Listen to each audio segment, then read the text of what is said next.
Fala galera, tudo bem com vocês? Professor Fernando aqui na área e hoje vamos falar um pouco sobre a industrialização brasileira. Só lembrando vocês que essa aula é a aula 12 da Geografia B, da página 28. Tirando essa saudade que não cabe mais no meu peito, vamos assim continuando as nossas aulas online. Espero que isso tudo termine logo e termine bem, né? Os números de mortes estão subindo cada vez mais, isso está preocupando um pouco, mas é só se cuidar, só fazer cada um a sua parte, que logo, logo estaremos de novo aqui, ó, nessa sala de aula, no tete a tete, né? Que é bem mais gostoso, olha que delícia, né, cara? Pessoalmente, tudo fica melhor. Então vamos lá, né? Vamos falar um pouco da industrialização brasileira. Só lembrando da última aula que nós falamos sobre a industrialização.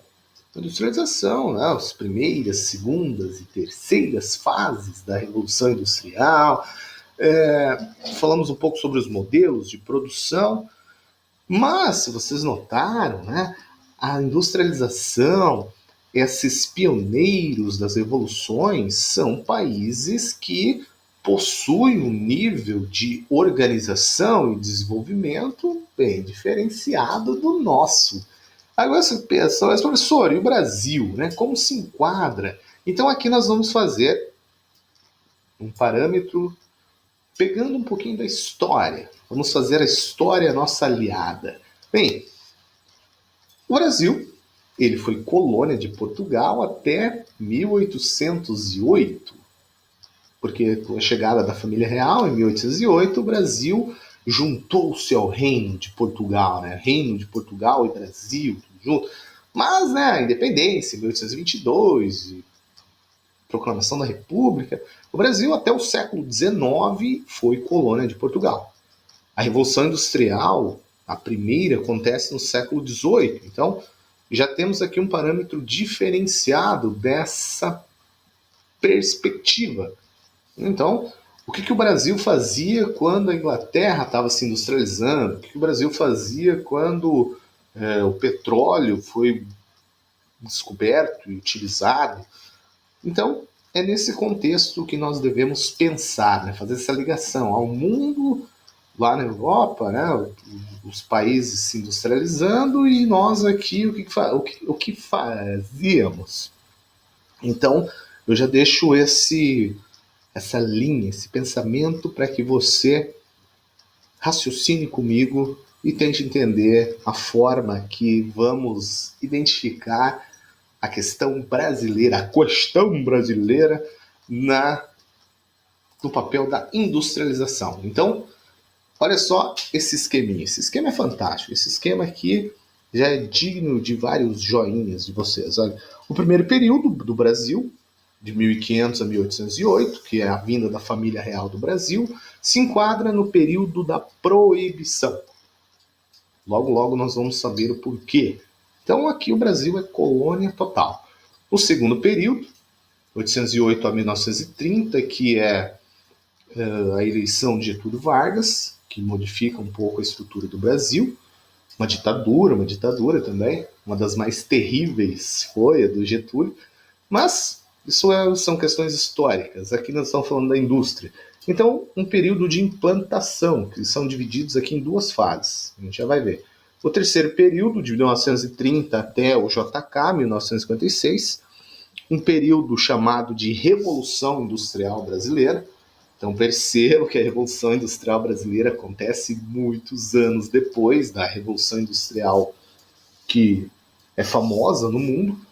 E o quarto período, após 1956, né, com o JK, depois com o golpe militar, a internacionalização da economia. E é bacana que nós vamos falar também nos últimos anos do século XX, vou colocar aqui uma quinta fase, um quinto período, que é quando o Brasil ele se redemocratiza, né, tem esse período da redemocratização, e também do neoliberalismo, governos neoliberais, e uma estrutura um pouquinho diferente de tudo aquilo que acontece. Mas vamos lá, nós vamos falar seguindo esse período, esse padrão aqui. Isso aqui é muito importante, gente, porque não só em geografia, também história,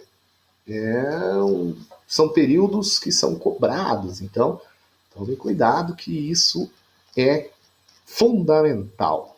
Dê uma atençãozinha. Então, olha só, proibição por quê? Né? O Brasil era colônia, o Brasil era uma colônia, tem toda a história da divisão de capitanias hereditárias, da divisão das cismarias, nos governadores gerais, enfim, dos ciclos econômicos. O Brasil era proibido de ter qualquer tipo de indústria, de produção. Por quê? Porque o Brasil possuía um pacto colonial.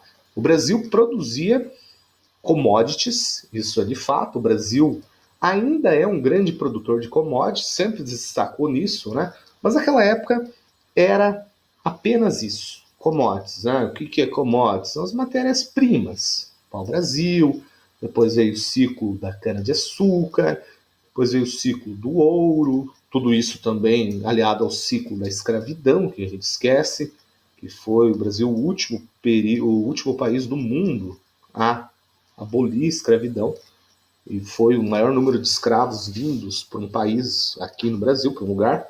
Então, não existia, né, independência financeira, independência política. O Brasil era uma colônia. Tudo aquilo que acontecia no Brasil era ordem de Portugal. Então, o Brasil vivia nessa imposição. Era uma colônia. Então, tudo aquilo que era produzido aqui ia para Portugal, transformado. O que tinha de manufatura e depois algum produto industrializado vinha de Portugal. O Brasil só mantinha esse comércio, né? E aqui no século XVIII, algumas indústrias de ferro, têxtil, mas nada assim também que se destaque na produção, né? E a Dona Maria, em 1785, um alvará extinguindo todas as manufaturas de colônias, tudo, exceto os escravos e trabalhadores. Então, só podia ter esse tipo de conduta dos escravos, ou seja, o Brasil, nesse período, até a vinda da família real, era exclusivamente dependente de Portugal. Tudo aquilo que era produzido, tudo aquilo que era consumido, de alguma forma vinha das ordens de Portugal. Não necessariamente produzido em Portugal, né? Porque a Inglaterra, Portugal comprava muito da Inglaterra. Portugal, durante muito tempo, teve uma dívida externa muito grande para a Inglaterra. Portugal também ficou meio falido ali. Mas é interessante saber que não existia nenhum tipo de interesse também. Então, é uma proibição. A implantação, na primeira fase da implantação, deixa eu mudar minha carinha para cá, nós temos a chegada da família real, né? Toda a história da fuga da família real, porque Napoleão estava conquistando a Europa, estava chegando em Portugal e, ó, rapa o pelo, corre que o bicho vai pegar. Então a família real veio para cá em 1808. Então, a chegada da família real revogou esse alvará. Por quê? Porque a família real veio para cá, então começaram a fazer algumas modificações aqui. É bastante interessante. É claro que na região onde eles estavam, ali no Sudeste. Lembrando que o Sudeste tem toda, né, uma estrutura anterior que vai fazer ele ser o maior centro industrial do país. Mas a gente já chega lá. Então a família real chega ali, Rio de Janeiro, revoga esse alvará, cria algumas coisas interessantes, né? Cria o Banco do Brasil, por exemplo, foi criado pelo Dom Pedro, Dom João, enfim, pelo governador ali pelo rei de Portugal. Abertura dos portos, enfim, né? A família real deu uma modificadinha aqui nas coisas, mas mesmo assim nada tão grande. Existia aqui nesse período um cara que tentou de fato investir no Brasil, o cara foi fantástico, mas só que o rei não deu muita moral para esse cara, que foi o Barão de Mauá. Procura aí a história desse cara, que é uma história muito interessante. Foi ele que construiu a primeira estrada de ferro do Brasil, que depois o rei construiu uma estrada de ferro do lado. ele deu uma pá de presente pro imperador, pro rei, e isso é um sinal, foi um sinal de desrespeito, né? Poxa, eu sou o rei, vou colocar a mão nessa pá. Então, diz que o rei não se dava muito bem com ele, então é que não deu muita bola. Mas o primeiro cara, o grande empresário brasileiro que se dedicou a tentar fazer alguma coisa foi esse Barão de Mauá. Ele fez muitas coisas, iluminou o Rio de Janeiro. O cara foi fodão, né? Mas enfim, né? Aos poucos as coisas foram mudando. Olha só, teve um protecionismo naquela época, né? Existia um protecionismo grande. Então, em 1828 esse protecionismo foi revogado, que cobrava um preço maior para a entrada de produtos. Uma lei Alves Branco, né? Que era uma espécie de protecionismo também, e um incentivo para as indústrias aqui. Então, essa primeira fase, com a chegada da família real, foi bastante interessante. Mas nada ainda que se considere uma grande mudança, mas já dos primeiros passos. A segunda fase, aqui já depois da independência do Brasil, o Portugal reconhece a independência do Brasil com uma condição: se ele assumisse toda a dívida que Portugal tinha com a Inglaterra. Então, o Brasil já começa bem, né? Já começa devendo o que não tinha para a Inglaterra, e isso se tornou insustentável, uma dívida impagável. Então, já começa uma quebradeira total. Então, não tem muito o que fazer aqui no Brasil, né? Vou tentar organizar a casa.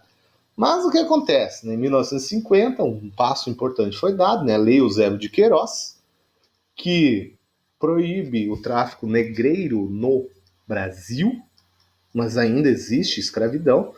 Mas aqui é um primeiro passo, né, que estimula a vinda de imigrantes, né, a mão de obra salariada. Lembrando que nesse período a cafeicultura era muito importante, né? O principal produto brasileiro era o café. Então já começa a ter uma vinda de pessoas para cá e, e tudo mais. Mas só que acontece uma coisa, né, cara? No café há uma quebradeira gigante, né? Caramba, eu passo de um lado e vai pro outro. Aqui, ó. O café tem um papel importante na industrialização, mas só que tivemos o azar de acontecer a crise de 29. Mas olha só, embora tenha passado por importantes períodos de crescimento, a industrialização brasileira só sofreu o seu maior impulso após a crise de 29, né? Então, por quê? O café era o principal produto brasileiro. Ninguém compra mais café, porque está todo mundo quebrado. Então o Brasil ele precisa arrumar uma forma de sobreviver. Então, esse café, né, esses grandes produtores de café tinham dinheiro acumulado, tinha estrutura no Sudeste. Então, um dos motivos que o Sudeste é desenvolvido, né, a região mais desenvolvida, industrializada, populosa do Brasil, é também essa acumulação de capitais que o café trouxe no século XIX, século XX, e isso foi um impulso necessário para a atividade industrial. Aí surge aqui um tópico muito interessante, que é a substituição de importações. O que é isso? Aqui tem até aqui, olha só que lindo, né? Um pouquinho para frente, no governo Vargas, que vai chegar, nós temos o conceito de substituição de importações, que eu já vou falar sobre ele. Mas, basicamente, é substituir aquilo que você importava. Se você importa alguma coisa, vamos produzir aqui. Então, nós temos o quê? Um crescimento no setor alimentício, essa indústria de bens de consumo. Nós vamos ver que no governo JK, no governo Getúlio Vargas, perdão, ele vai investir muito na indústria de base também. Mas ainda o Brasil, olha só, né? Até hoje isso é de fato. Depende muito do setor agroexportador. O Brasil ainda, com a quebradeira total de 29, 70% das exportações do Brasil, boa parte da renda ainda vinha do café. Mas as coisas estavam mudando.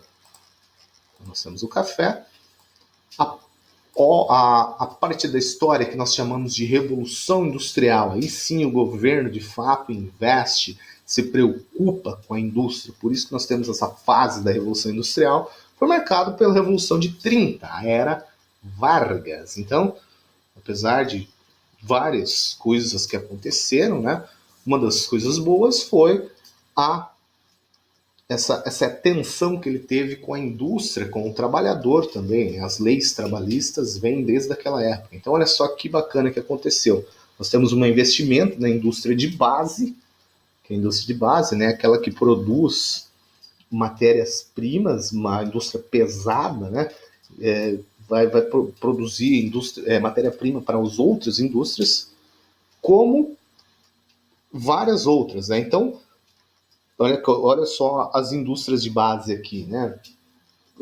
Siderúrgica Nacional, Vale do Rio Doce, Petrobras foi criada ali. E é bacana também que, existiu uma lei de cotas que diminuiu bastante a entrada de imigrantes no Brasil. Então ele tem essa questão do nacionalismo. Então a mão de obra tem que ser brasileira.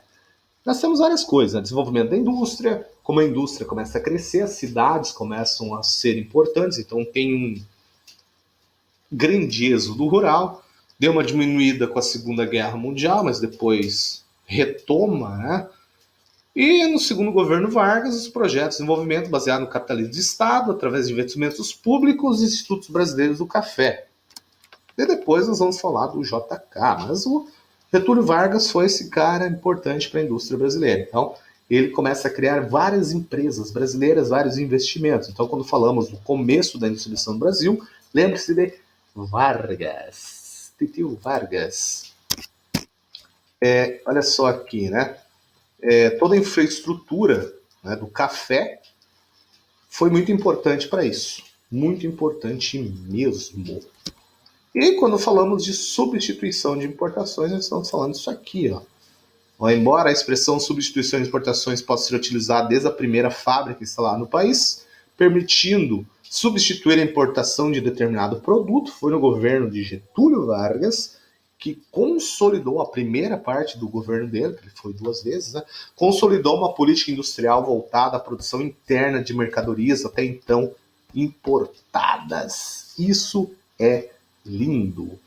Então, nós temos algumas coisas: a desvalorização da moeda nacional e implantação de leis e tributos que restringiam as importações, ou seja, para tornar o Brasil mais atrativo para o capital também estrangeiro. Isso é uma coisa bacana. Vamos começar a produzir aqui, nós diminuímos o valor da nossa moeda para que o nosso produto tenha concorrência lá fora. Então foi uma das medidas tomadas por esse tiozinho aí.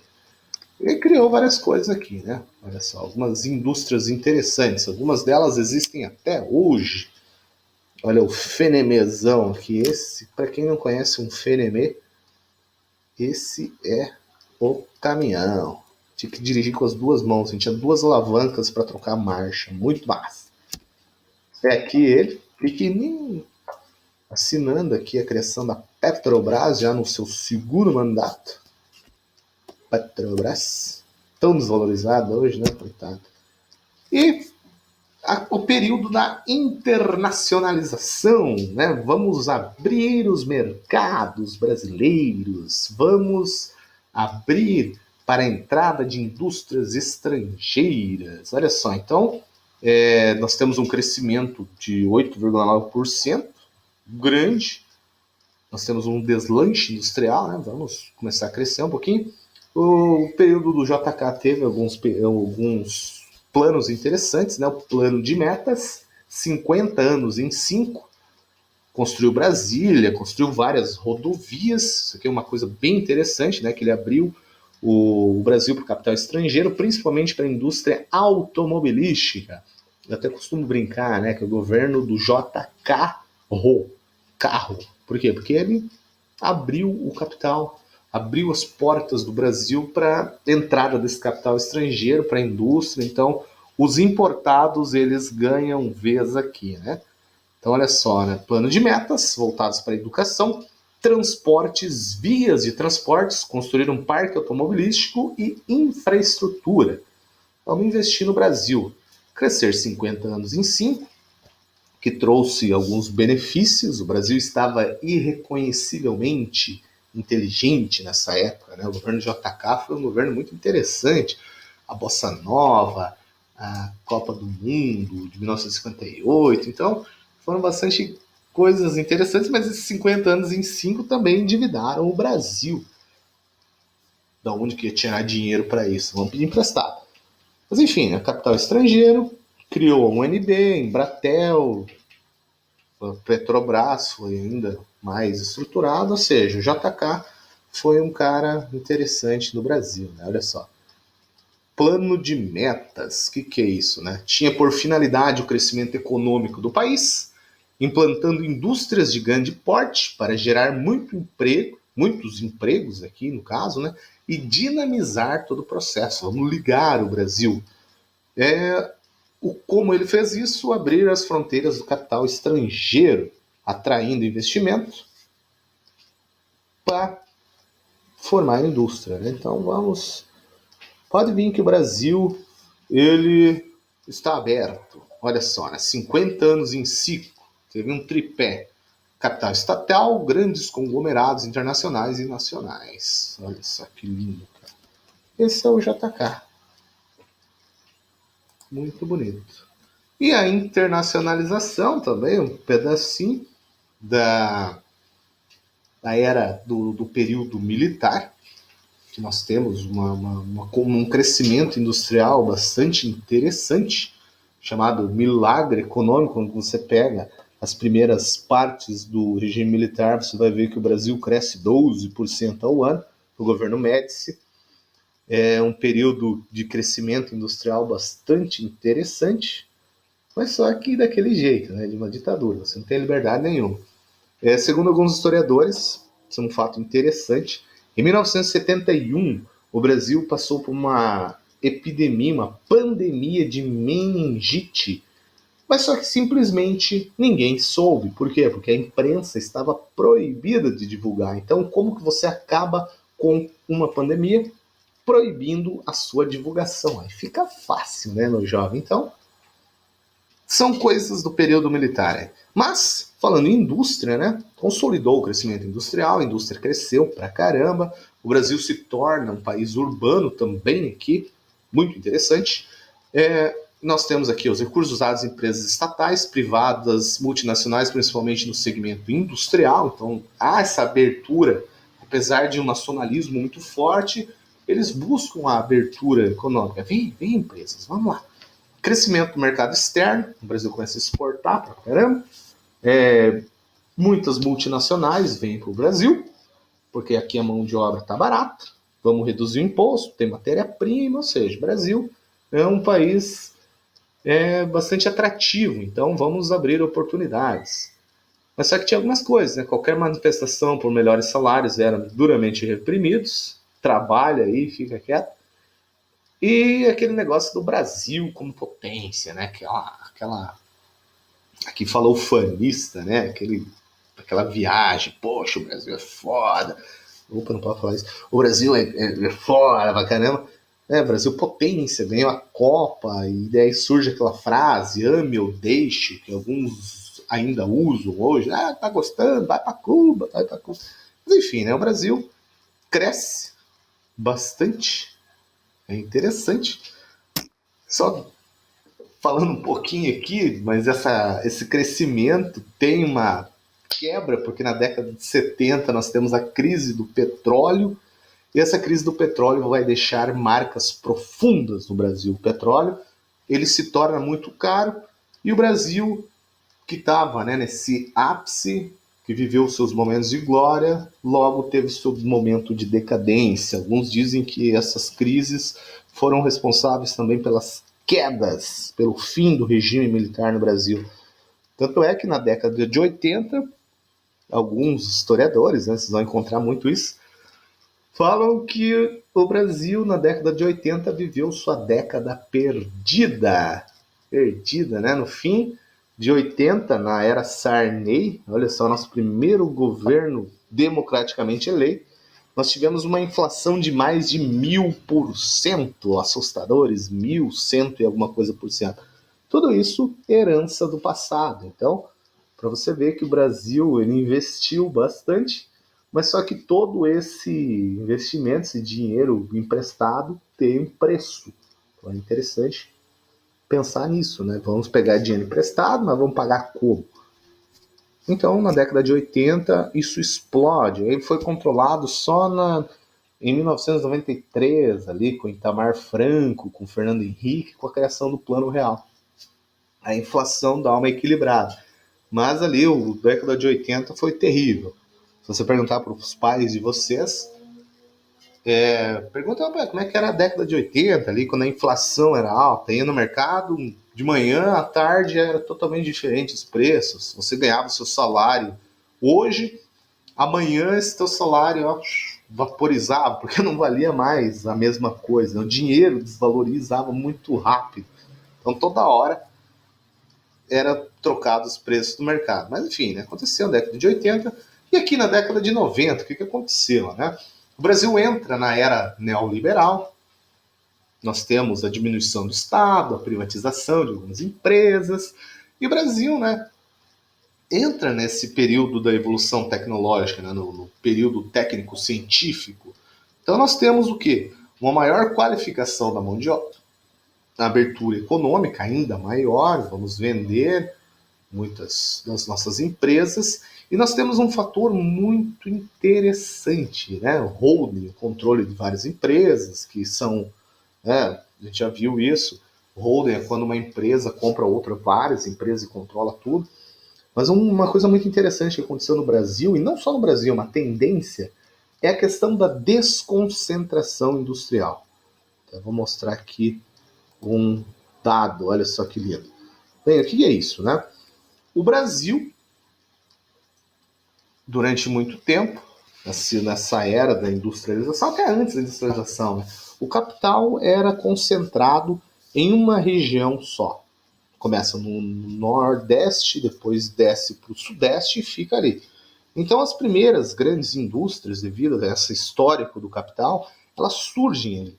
E as indústrias vão ficar naquela região. Então, a região Sudeste, a região de São Paulo, Rio de Janeiro, principalmente, eles vão concentrar o maior número de empresas, mas é uma concentração gigantesca. Né? 70%, 80% das empresas do Brasil ficavam naquela região.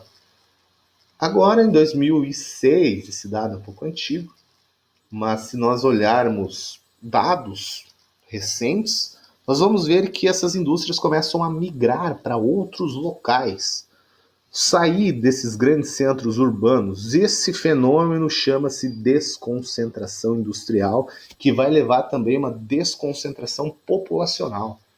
Por quê? Porque devido à evolução dos meios de transporte, principalmente, as indústrias não precisam estar mais em centros urbanos gigantescos, né, de consumo.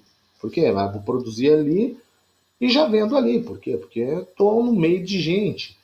Mas a tecnologia possibilitou que essas empresas fossem para os lugares mais baratos, com melhores condições, com melhores atrativos, principalmente incentivos fiscais, porque muitas vezes uma cidadezinha menor ela oferece incentivo, ó, vem para cá, para minha cidade, que eu dou um descontinho aí no seu imposto, né? Te dou um barracão, ou seja, dá um tipo de incentivo fiscal, comercial, tributário, enfim. E também sem falar que essas indústrias, quando saem dos grandes centros urbanos, saem do caos, porque esses grandes centros urbanos têm, né, milhares de problemas que uma cidade menor não vai ter. A mão de obra ela vai existir da mesma forma. Eu posso qualificar alguém hoje, é mais fácil qualificar. Então, essas características, todas essas características fizeram com que as indústrias do Brasil fossem para as outras regiões. Então é bastante comum você ter indústria agora, por exemplo, no norte. Existe indústria lá em Manaus, cara.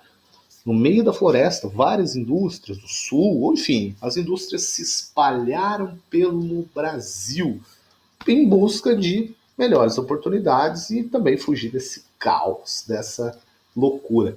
Essa parte aqui da desconstrução industrial ou desconcentração industrial, perdão, é um tema bastante recente e bastante interessante para aparecer em vestibulares. Ele aparece assim de uma forma sensacional, fantástica. Vai aparecer bastante. Então fique de olho nessa questão da desconcentração industrial, que tem a ver principalmente com os incentivos fiscais. A tecnologia, ela permitiu tudo isso aí. Belezinha? Então, gente, na aula de hoje foi isso. Aqui nós temos algumas questões, eu vou trabalhar elas em outra aula. Espero que vocês tenham gostado. Estudem, né? No livro de vocês está bem resumido, está bem bacana sobre tudo isso. E até mais, então. Se cuidem, boa semana, estudem, façam as atividades que na próxima semana eu vou postar um videozinho também com as atividades, que nós vamos ter uma aula sobre isso daqui, uma aula ao vivo. Beleza? Então, até mais. Cuidem-se.